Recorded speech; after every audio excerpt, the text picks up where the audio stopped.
When I was a kid, I grew up in upstate New York in a very scenic area, um, the Adirondacks, and it's beautiful there. I mean, there's gorgeous lakes and wonderful mountains and beautiful maple trees. And I felt very blessed to have that opportunity, and I spent a lot of time in the woods. But I also spent a lot of time in the living room watching television. We only had 3 channels, but I really very much had a passion for television. And I think really what it was the beginning of my passion for stories. I mean, I read books too, but television was one of those major places where I looked at stories and things of that sort. So I've always had a great deal of interest in stories. And over time, I've explored stories from many different cultures. And one of the things that I began to understand when I studied Carl Jung and Joseph Campbell was that there are stories that are universal, that they are present in all cultures, but they have variations of them. So when we talk about a story like Genesis and the Garden of Eden, it's important for us to remember that that story is only one version of what's called an archetypal story. An archetypal story is a story that's present in all cultures, but it has many different forms. One form of the creation story, which is really what we might call it, is the Isis and Osiris story, which is very, very different from the Adam and Eve story. But today what I want to do is I want to explore the creation story as it's told in Christianity. And there's a couple of reasons that I want to do that. I love the fact that you picked Hildegard today, because I'm very aware of her work, and she was a nun, and she was one of those people that when I first started to become aware of her, I was like, well, how could she be so passionate about Christianity? This was during my rebellious time when I was very angry and very frustrated with my Christian upbringing. But as I listened to her, and I listened to other people like David Steindl-Rast, who was a monk, and Pir Vilayat Khan, and many other spiritual people, what I began to see was that they all looked past the stories, they all looked past the presentations of their different traditions to a deeper truth, to that home on high, that place where we connect with Source. That in all of these stories, that Source is trying to connect with us, is trying to teach us something about our purpose and our destiny and why we are here. You know, the great stories answer the great questions that we have. What am I here? What is my purpose? What is the reason for my existence? What is it all about? And even when we have a distorted version of a story, there's some truth in it that if we look at it in a slightly different way, we can start to discover or uncover what the truth really is. So what I'm going to do today is I'm going to go through the creation story twice. I'm going to go through it as it's traditionally taught, and then I'm going to walk you through it again and hear it and see it in a different way. Particularly see it as a story that's metaphor and symbolic. In our culture, people will say, well, that's myth. And when people use the word myth, what they usually mean is it's not true. Well, what myth really is it is a story that holds great truth, but the truth is rarely, if ever, literal. So when we talk about our traditional myths, we're talking about things that offer us great understanding and insight, but we have to be willing to look at them with fresh eyes. So, the story of Genesis begins with that there's this great creative force. You could call it God if you're comfortable with that word. And the first thing that God does is says, let there be light. And then from that point forward, what God does is he sort of separates things. He separates heaven from earth, the waters from land, darkness from light. And then he brings forth life, which obviously means plants and animals. And then on the 6th day, he creates man. And I think it's very interesting that it's the 6th day. And I'll get back to that. And if I don't, be sure to ask me why I think that's interesting. And what do we read in the Bible? That man was made in the image and after the likeness of the Creator. And that man was meant to have dominion over the animals. And if you read carefully, one of the next things that's said is that man was created male and female. That's a very important thing. And then what does, and they calls him Adam, and what is Adam told to do? Well, he's told that, he's supposed to hang out in the garden. And in this garden, all of his needs are provided for. Anything that he wanted was there in that garden. But he was told one thing: do not eat of the tree, of this particular tree, because this tree holds the fruit of the knowledge of good and evil. For if you eat that fruit, on that day you shall surely die. And shortly after that, God says, well, it's not good that man should be alone. All the animals had partners. And Adam was apparently feeling a little bit like he was lonely, which I think is really strange.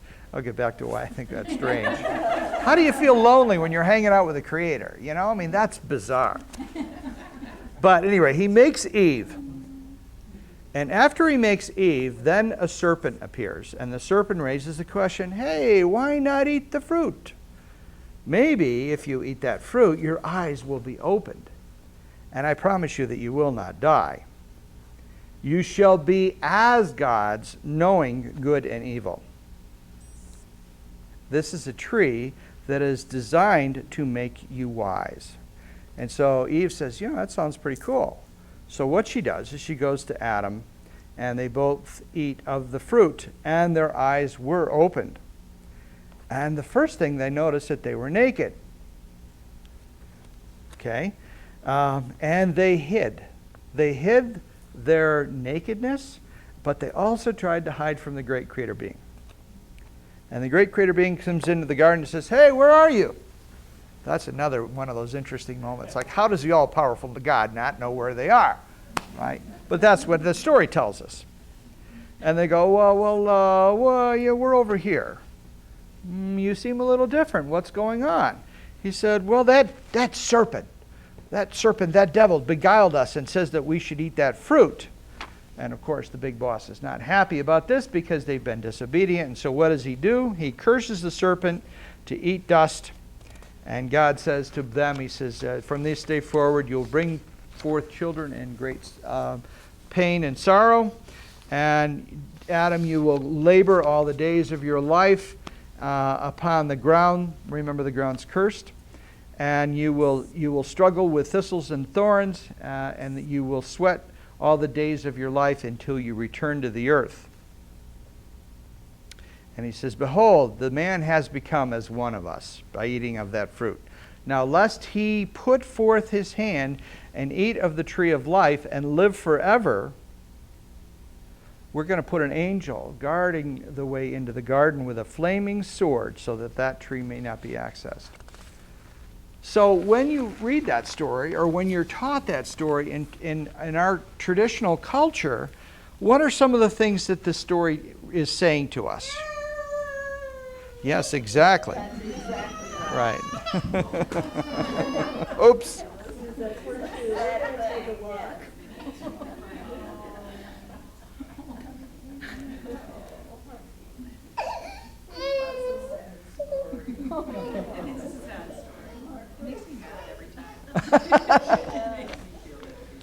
Okay, so what does the story say? One of the key messages in this story is that life is meant to be miserable. That we are meant to suffer all the days of our life because of this thing that we call original sin. Well, what I think is really unfortunate about that is that predisposes people to just accept misery in life, to not challenge and say life could be better. Well, it's supposed to be this way because we're being punished for our arrogance, for our audacity. And the other thing, and perhaps, this is one of the worst parts about this, is that why does this happen? It happens because of Eve. This idea was the foundation of the persecution of the feminine of our species for thousands of years, and you still see echoes of that idea today. That we treat women as if somehow they are different than men, that somehow they are subservient to men, somehow they are inferior to men, that they are responsible for our suffering. And that is a really, really unfortunate idea.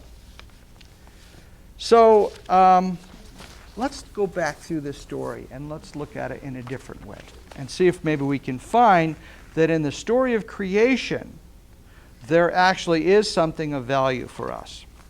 Well, I think it's interesting that the story starts out and God, the greater being, says, "Let there be light."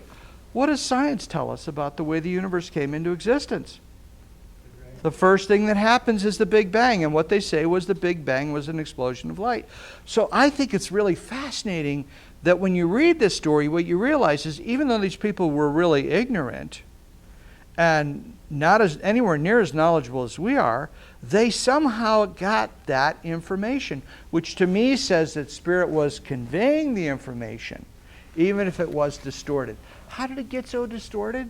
Well, you have to remember that this story might have been told for centuries, but the time that it was written down was the 10th century. And all the Jewish scholars who study the Bible say, well, this was a very, very difficult time for the Jewish tribe.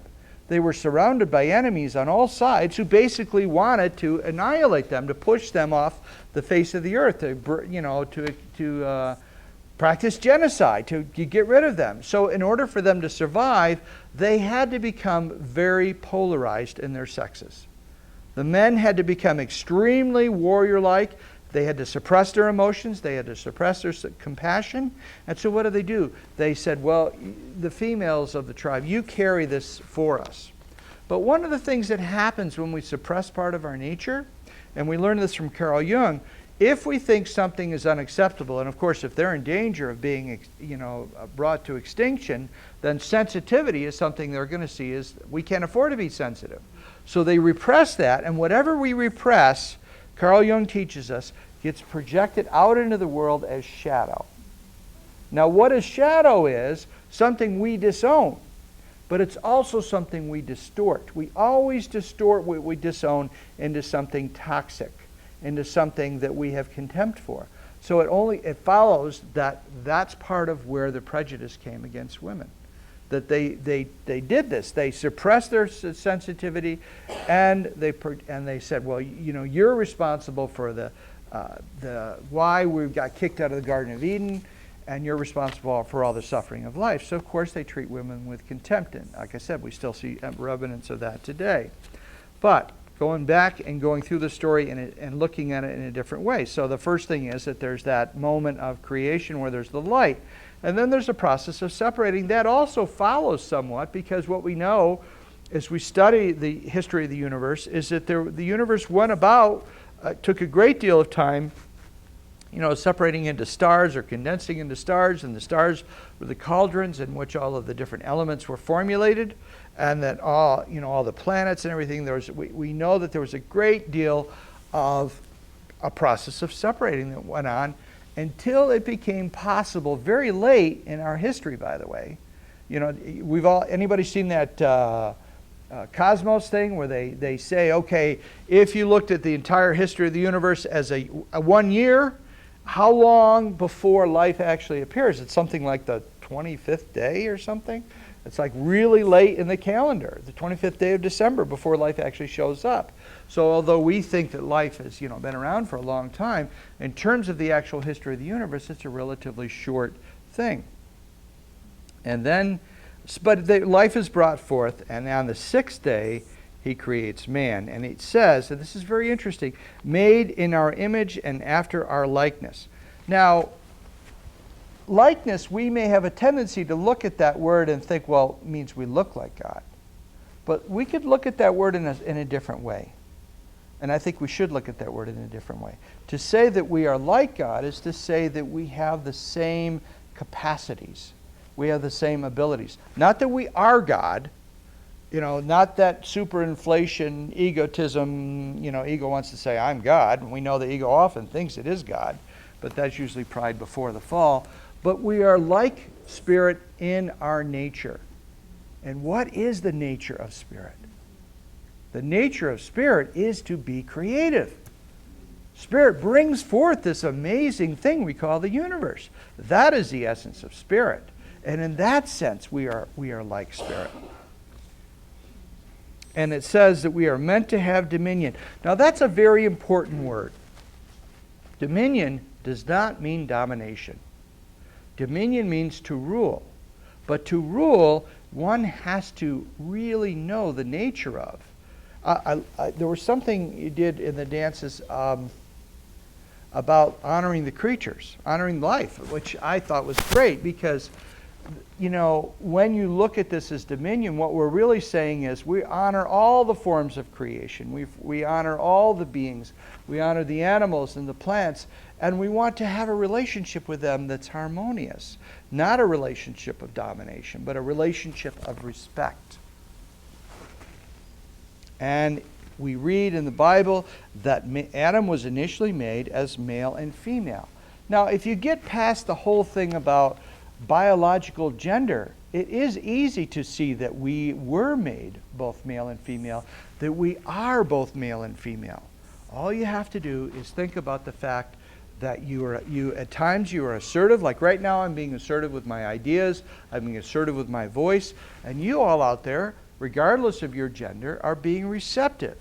Assertiveness is masculine, receptivity is feminine. And we know that women are very good at being assertive. So we know that women, of course, have equal access to assertiveness as well as receptivity. And he says, don't eat of the tree of the knowledge of good and evil, for on that day you shall surely die. And he says, it's not good that man should be alone. And so what does he do? He puts Adam to sleep. Now that also is a very interesting part of the story, because to be asleep means to not know. When you're asleep and you're dreaming, you don't remember that you have a waking life. For as far as you know, that is your reality. So to put man to sleep is to put man into that state in which he forgets his actual identity. And that is that he is made of the same stuff as spirit. And in that place of forgetting his identity, then there is this separation into the masculine and feminine.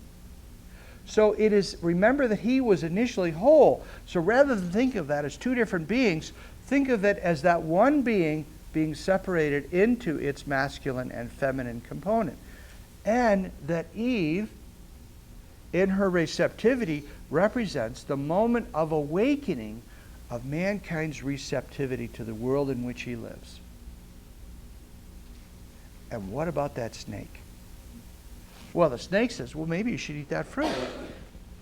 Well, in many traditions, the snake is actually symbolic of the Kundalini. What is Kundalini but life force?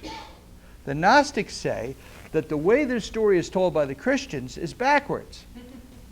That the all-powerful creator being has actually got Adam in a gilded cage. And that the snake, the serpent, is the spiritual energy of liberation, and that's the good spirit. Well, I would spin it even slightly differently. In a oneness universe, it's all the same thing.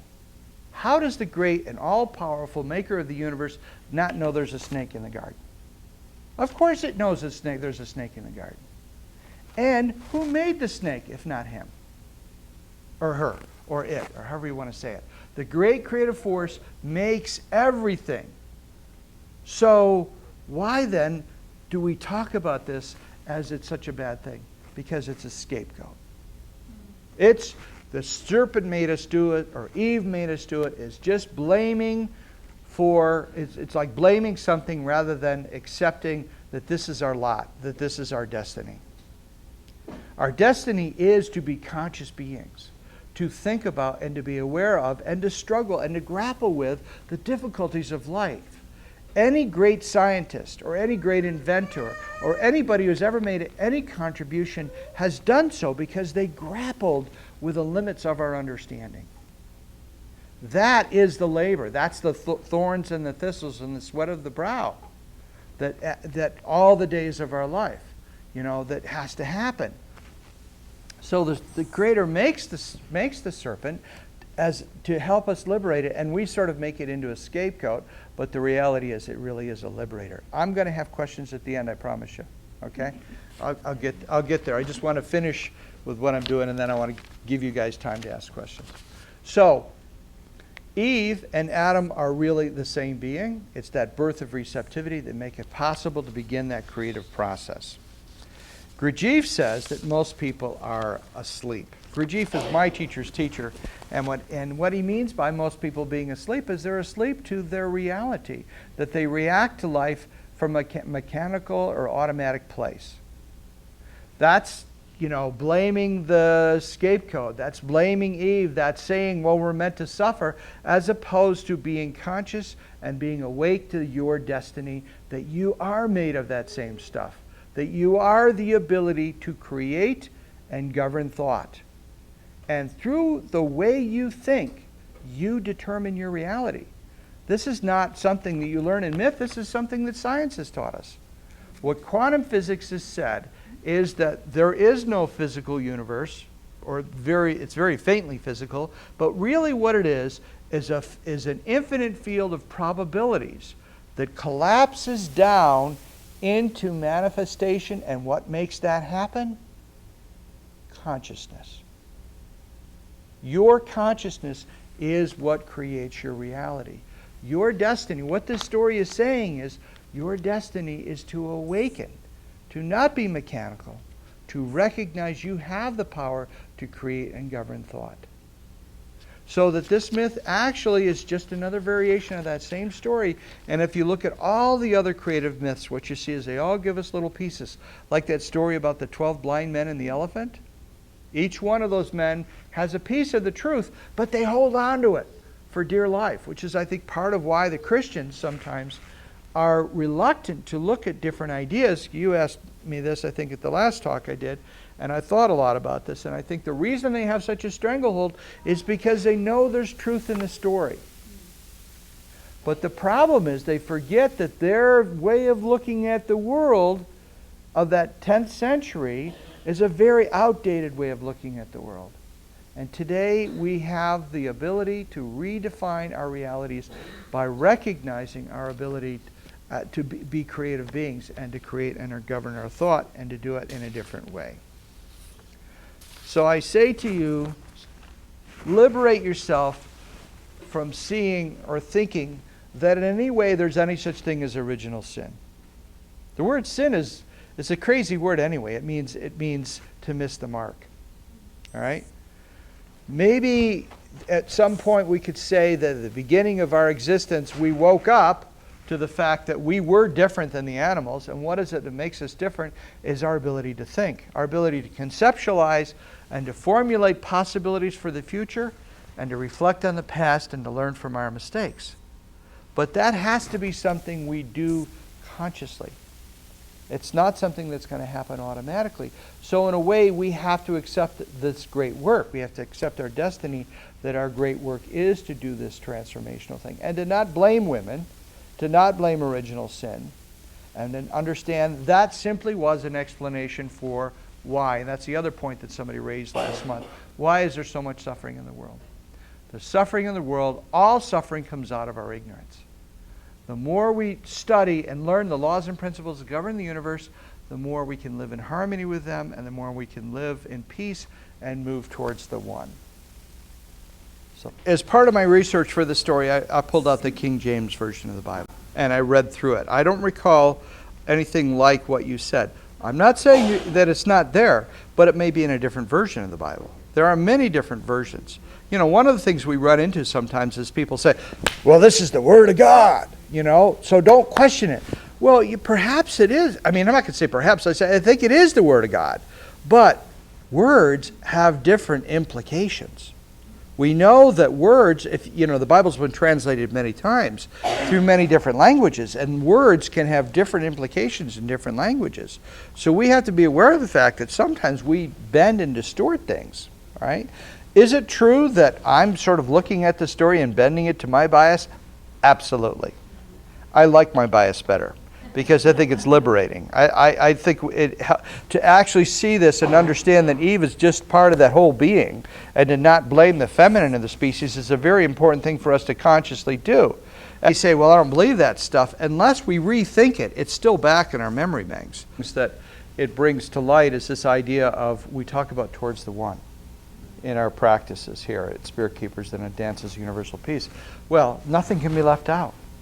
Everything has to be brought together. No thing can be left out.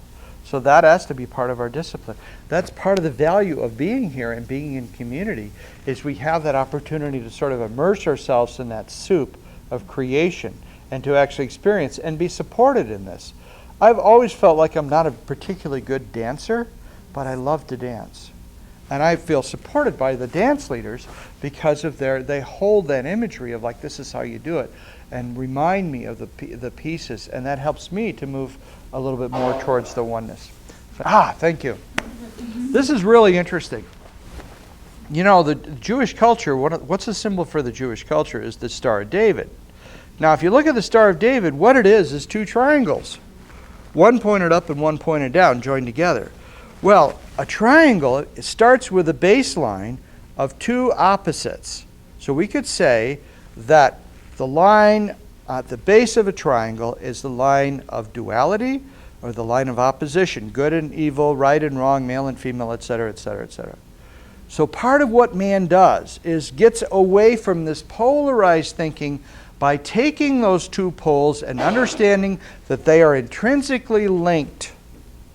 That you cannot have positive pole without a negative pole. You cannot have male without female. You cannot have life without death. And in a strange way, we cannot have spirit without man. We are necessary for creations. When we cry, spirit cries. When we laugh, spirit laughs. We are the vessel through which spirit knows itself. We are that. You know, I'm a big fan of mythology. My 2 books in the back, I usually talk about Greek mythology, and I like to point out the fact that they talk about Hercules being the son of God, and I remind people, you know who else is the son of God? Is Jesus. And instead of seeing that as, oh my God, how could you say that, is to see what is their similarity. They are both divinely created. They are both created by the seed of the divine. We are all sons and daughters of God. We are all sons and daughters of creation. For what else could we be? Because Spirit created the universe, so therefore that's what brought us together. The upward pointing triangle is when you have an opposition and the earthly plane, sometimes what you have to do is you have to raise both energies up to the apex of the triangle in which they're in perfect balance with each other. Or you take the masculine and feminine ideas of creativity. The masculine without the masculine ideas are just that, ideas, without the feminine energy that brings things into manifestation. Everything comes into this world through the feminine. So the masculine of the absolute and the feminine of the earth come together and bring things down into form. It's a beautiful discipline, and I say discipline because I think it's a spiritual practice, because you have to be aware of the fact that, of course, your ego starts to throw hissy fits when you do that. Oh my God, how could I possibly be God? I don't think I'm worthy. We just all that stuff that the ego does that sort of undermine or sabotage or take away from that responsibility. So we have moments of manifestation in which we know we're the power, we're the creativity, we're the thinking, we're the beauty, the majesty of creation. And we have moments when we're asleep. And we have to be merciful towards ourselves and compassionate towards each other, because that is the journey. You know, we tend to look at this and say, oh, well, that's horrible. You know, now we have to die, and we live a long time, and, you know, we live in misery, and then we die. But, you know, there's another way of looking at death. And that is that death might be like, instead of being something being taken from us, maybe it is a form of healing. When we go to sleep at night, we rest our bodies and we rest our minds so that we might be healed. If we struggle in our lives, and we all do struggle, whether we are conscious of it or not, whether we choose to or not, we all grapple with the challenges of life, and as you get older, sometimes it gets very hard to continue to work at it, because you can feel like, well, what difference am I making? Am I doing anything? Am I accomplishing anything? I have a friend in the New Age community who posted something on Facebook, and it was basically along the lines of, you know, I've been doing this stuff for like 30 years, and it doesn't seem like anything's really changing.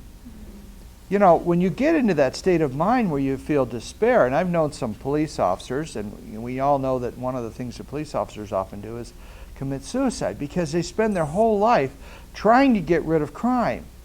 And at the end of the day, at the end of their life, there's still crime. So it's easy for them to look at the surface and say, I've accomplished nothing. If we look at the material physical universe, sometimes it can feel like that we accomplish nothing. I was talking with a client this last week, and I was trying to get this client to accept responsibility for her thoughts and her thinking. And she said, but what about this? And what about that suffering? And what about all those people, those kids that are starving and those people that are dying all over the world? And I said, you know what? You can deflect your energy all you want. But at the end of the day, the only thing you have any responsibility for, the only thing you have any control over is yourself. And who knows what will happen if you work your consciousness. If you change your thinking, you change your worldview, the world that you view will change. So death might not be something that is just negative. Maybe death is a rest from this work. You know what they say, the Greeks say that when you come into this world, you drink of the cup of forgetfulness. That's like God putting Adam to sleep. And when you leave this world, you probably drink from the cup of forgetfulness as well, to forget all the sorrow, all the struggles, all the things you did wrong. We all have these little tapes in our heads that say, remember when you screwed that up? You remember when you did that and it was terrible, blah, blah, blah. And that can be very hard. So, in a sense, that needs to die. We need to have our spirit renewed. So, there may be a blessing in this. And as we get older and we get better at this, we're living longer. Where I started with this was to look at it as that what we're really talking about is the archetype. Right. The archetype of creation. Right. And the value in looking at this is to clear out that garbage. In a sense, we're getting rid of the clutter of women are responsible and the serpent is bad, and which also, I think there's a lot of association with guilt around our sexuality because of that association with this Kundalini energy, which is sexual energy, which is creative energy, and that whole thing about Adam and Eve put the fig leaves on because they were ashamed. There's a lot of healing that needs to take place there as well. But healing sometimes means you have to lance the boil. And that may be a painful process. And yeah, we'd like to be able to go, well, let's just throw this out. But the truth of the matter is that is in our memory banks. So that what I like to do sometimes is when the Jehovah's Witnesses come to the door, I go, come on in. We're going to have some fun today. Because they think they're all knowledgeable and stuff. And I go, all right, well, let's look at it. And they're like, they don't know what to do with that. Moving towards the one means everything has to be included. So the dark angel that does the job that none of the other angels want has to be brought back into the fold. It has to be recognized as being part of the fold. Yeah, you all know about that St. Patrick supposedly drove the snakes out of Ireland, right? You know what that really means? The snakes were a symbol for the Druids. And they committed a pogrom on the Druids. They basically went in and killed them all. That's how that came about. So yes, persecution of women, burning witches at the stake, killing the Druids. We have a long history of violence against what we don't understand instead of trying to find the way to live in harmony.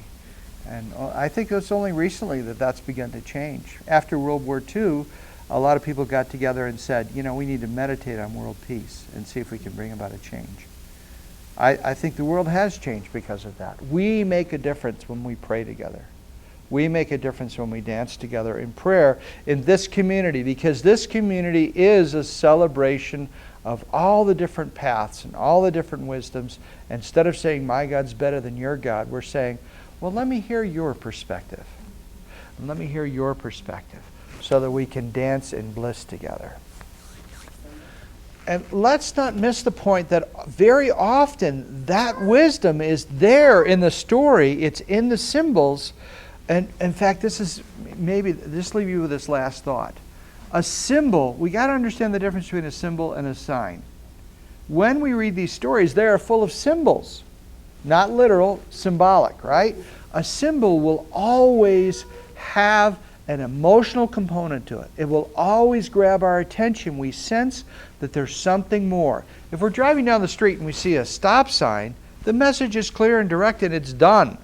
But with a symbol says there are layers and layers and layers of meaning that we need to dig down like an archaeologist. One of my favorite books is The Source by James Michener, and it's about this site in the Middle East, and they go through all these different layers of these civilizations where they were built on top of each other, and they talk about how the people looked at the world at this time and at this time and at this time in history. And when you actually see that, you begin to understand how our bias, our limited, our limits of what we impose upon the world, condense that quantum field down into the whatever it is that we experience, and that as we change our thinking, we change our worldview. So, all right, folks, thank you.